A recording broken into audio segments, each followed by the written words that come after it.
Okay, folks, now that everything, including my nerves, have calmed down a little bit after all of today's excitement, um, not just plant stuff, I had other stuff going on today. Uh, not exactly good excitement, but excitement nonetheless. Actually, the agita from the plants was a welcome change. So the this week I got quite a bit of stuff done, plant wise at least. We did the gloriosum today. We did the gigas. I did some alocasia beginda, silver dragon combining. Figured out a few watering issues for a few plants and a few tubes. Still working on a few others. I'm trying to think of what else. I have my next round of no pest strips on the way. So there's that. But at any rate, I took a little bit of time and I further continued my little consolidation process and my reorganization of the plants. So this is what I've got so far. This is basically now what's going to be in the vicinity of the corner and wall. And it starts with that Aglaonema. And you can see I moved the Alocasia caprea. That Aglaonema, the Alocasia caprea, basically everything that was over here is now gone, as you can see. So, this is right now what everything looks like.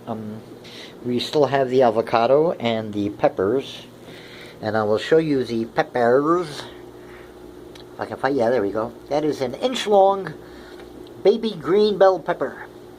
And I might have one or two, maybe more on the way. I have no idea what fertilized that puppy.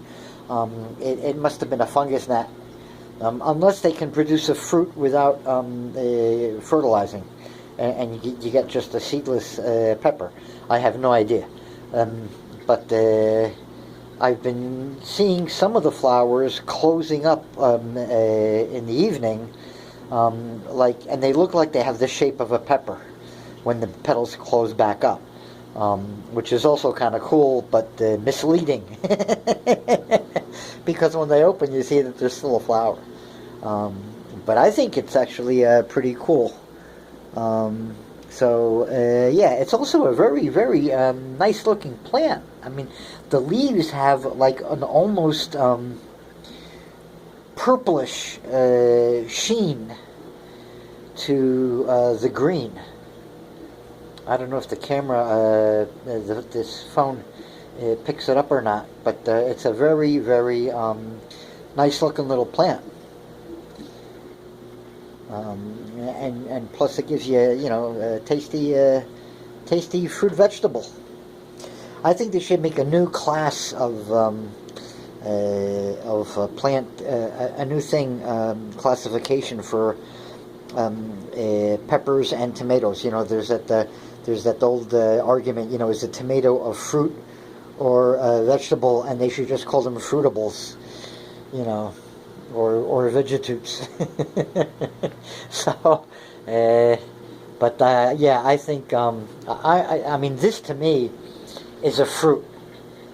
It's a flower that produces a fruit. That is a fruit to me in every sense of the word. This is a fruiting plant. And yet most people, consider it and think about it as being in the group of things we call and eat. That we call vegetables. So, anyway, there's going to be some minor fine-tuning, but this is getting really, really close to how I wouldn't mind enjoying this wall for the next couple of months until things get ready for the really major change, which is going to be when every one of these plants here have a large leafed form on the wall. I've already got the painted ladies. I've got now the gigas, and I'll count that as being good and viable because I think it's going to be fine. I actually released the bottom stem, so it's a little bit out of the tube. I had tightened the Velcro band to pull it into that cavity a bit, but I decided not to allow it first a chance to get some air and callus up and seal up on the end first to minimize the chance of rotting. The cut is an inch below the root node. Well, what is now a root node? It used to be a growth node, and it is now roots. And it is the first node that rooted in to the pole at the bottom. So, I mean, I couldn't be happier with the way the locations of things turned out from a morphology relation to tube situation goes. That sounded kind of weird, but yeah, the first root node came out in exactly the right spot. I got maximum blockage of the bottom of the tube. I've got the first bottom leaf is actually 4 inches or so below the end of the tube, if I'm not mistaken. Maybe less, probably less. I'm saying no, about 4 or 5. No, the tip of the leaf is about 2 inches above the shelf, 1.5 inches, 2 inches above the shelf, and then there's another 3-4 inches to the very bottom of the tube. So you don't even see the tube on this one, which is going to be phenomenal when ultimately it gets dropped down, because there's not going to be a shelf there. And then it starts basically from floor height, and you don't even see the tube. I think that's going to be great. It'll look just like a gigas growing directly out of the floor. And if I can get that illusion going with almost all of them, through good just sheer luck, or for some of them even, some others other than the gigas, oh, that'll be a tickle.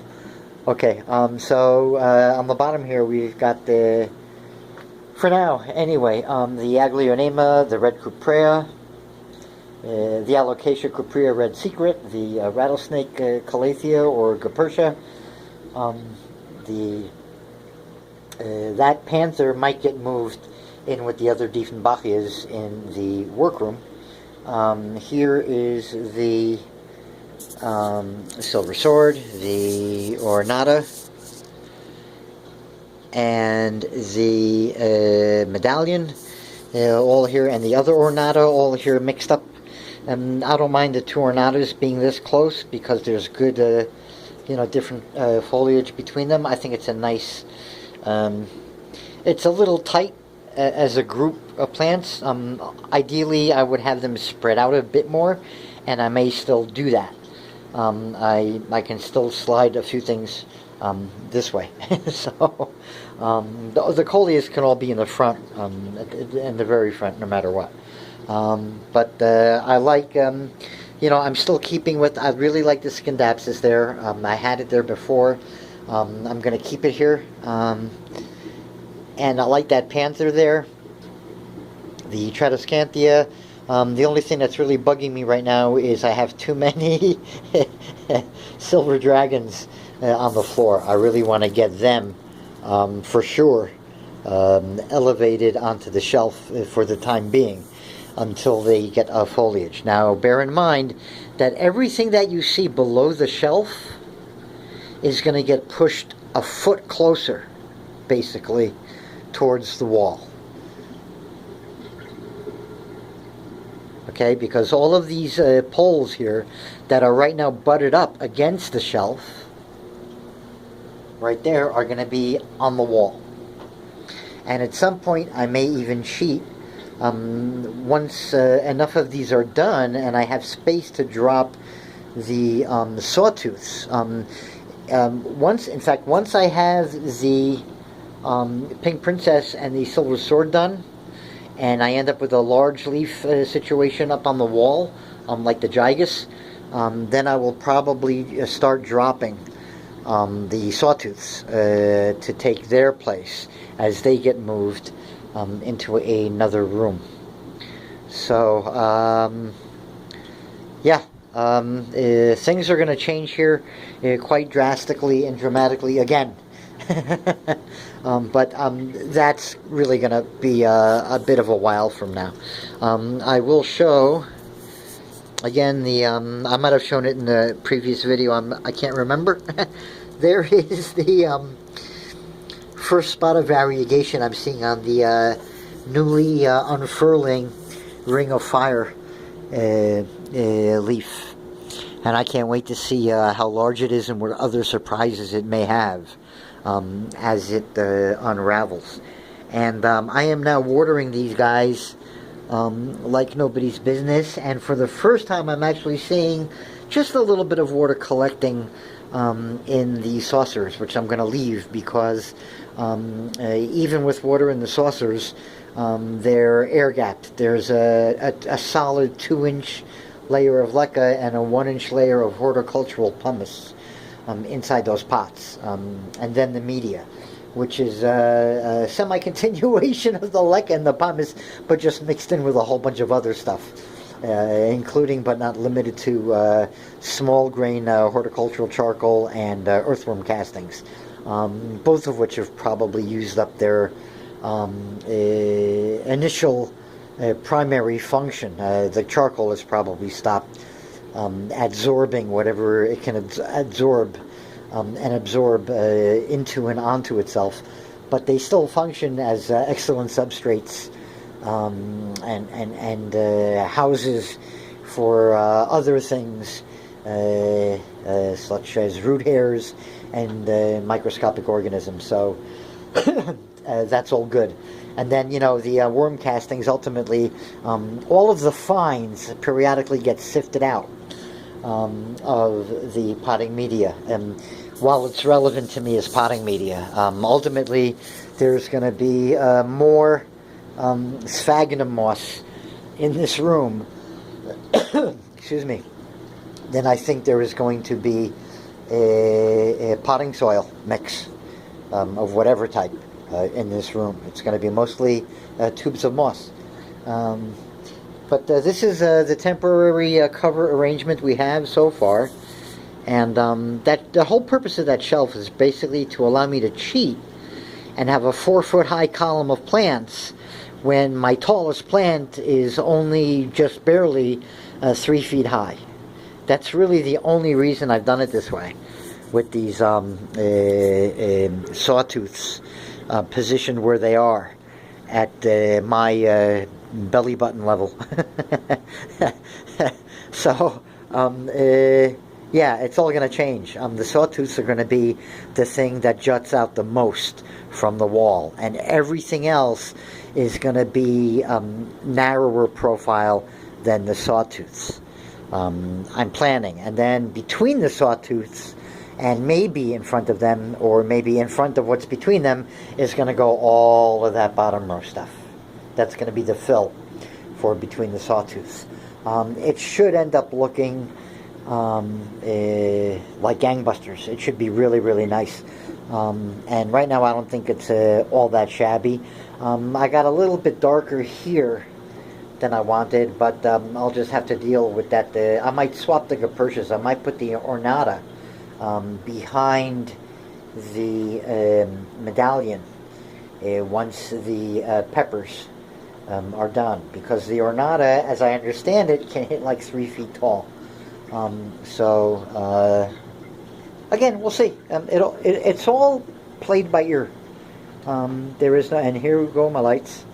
So perfect timing, actually. I'm at 14 minutes. So here you can see what it looks like now, with the first 2 banks of lights off, including the corner spots, which is nice because now you can look at the spider plants without all that glare. So there you go.